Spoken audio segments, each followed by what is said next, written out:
हे good morning everyone, क्या हाल चाल है? बढ़िया मज़े में। मैं उम्मीद करता हूँ आप लोग कल से बेटर हो।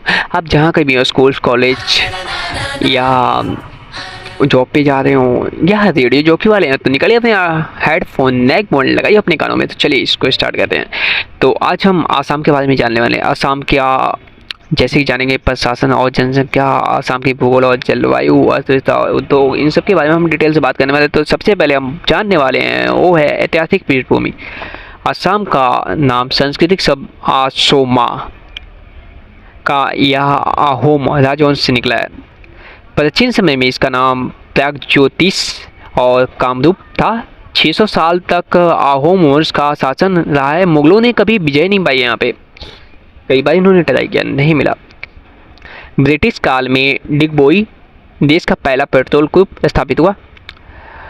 आज़ादी के बाद समय से नागालैंड 1963, मेघालय में 1972, मिजोरम और अरुणाचल 80 के अलग होकर बने हैं। अब हम जान लेते हैं यहाँ की, जैसे कि भूगोल और जलवायु। क्षेत्रफल 78,438 वर्ग किलोमीटर, देश का दूसरा सबसे पूर्वोत्तरी बड़ा राज्य है।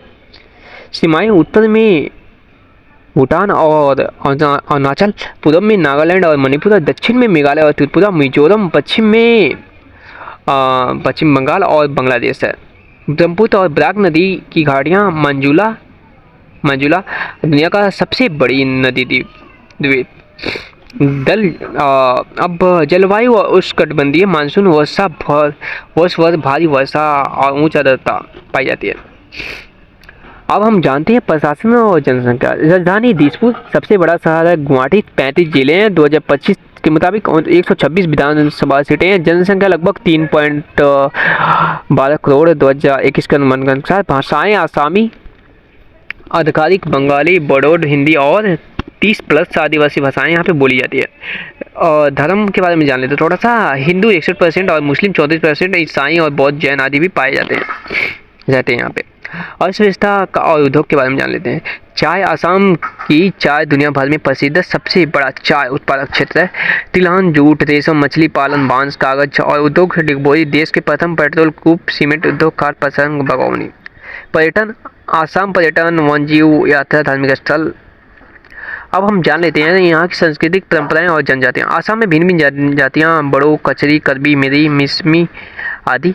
और प्रमुख त्यौहार यहाँ के होते हैं बिहू, रंगील, कार्तिक, भौगोलिक फसल और हर्ष का पर्व है। लोक नृत्य, बिहू डांस, क्षेत्रीय नृत्य, बोडो का उर्फा, शिल्प, रेशम, बांस, लकड़ी, खिलौने, दस्तकारी। और ड्रेस पुरुषों की जो होती है धोती, गमछा, महिलाएं मेखला चादर। और शिक्षा और स्वास्थ्य के बारे में जान लेते हैं। साक्षरता दर लगभग 73% 2021 के मुताबिक है। और शिक्षा प्रमुख संस्था गुवाहाटी विश्वविद्यालय, IIT गुवाहाटी, एग्रीकल्चर विश्वविद्यालय। सरकार शिक्षा, महिला सशक्तिकरण, तकनीकी विकास पर जोर दे रही है। स्वास्थ्य सेवाओं का विस्तार, दूरदर्जा क्षेत्रों में विशेष ध्यान। अब हम जान लेते हैं पर्यटन और धरोहर स्थल के बारे में। कामाख्या देवी शक्तिपीठ, उमंदा मंदिर, पोबा वन्यजीव अभयारण्य, काजीरंगा नेशनल पार्क, एक सींग वाले गेंडे, मंजुल नदी द्वीप। अब हम मानस नेशनल पार्क और हाजो तीर्थ, सुआकोजी, रेशम नदी, डिगबोई तेल क्षेत्र। ब्रह्मपुत्र नदी पर कुछ पीऊ महोत्सव, लोक नाटक, प्रमुख मेले लगते हैं यहाँ पे। समकालीन मुद्दे और निष्कर्ष के बारे में जान लेते हैं थोड़ा सा। इसके चुनौतियाँ यहाँ की हैं बाढ़, नदी कटाव, वन कटाई, जनसंख्या दबाव और शिक्षा और स्वास्थ्य का असमताएं पाई जाती हैं यार, जो कि बहुत गलत है। शिक्षा तो होनी चाहिए, वो भी बहुत। प्रयास, पर्यटन संरक्षण, आदिवासी उत्थान, बुनियादी ढांचा, सांस्कृतिक संरक्षण। आसाम अपनी प्राकृतिक विविधता, धार्मिक स्थल, चाय, संगीत, लोक कला, अद्वितीय संस्कृति के लिए जाना जाता है।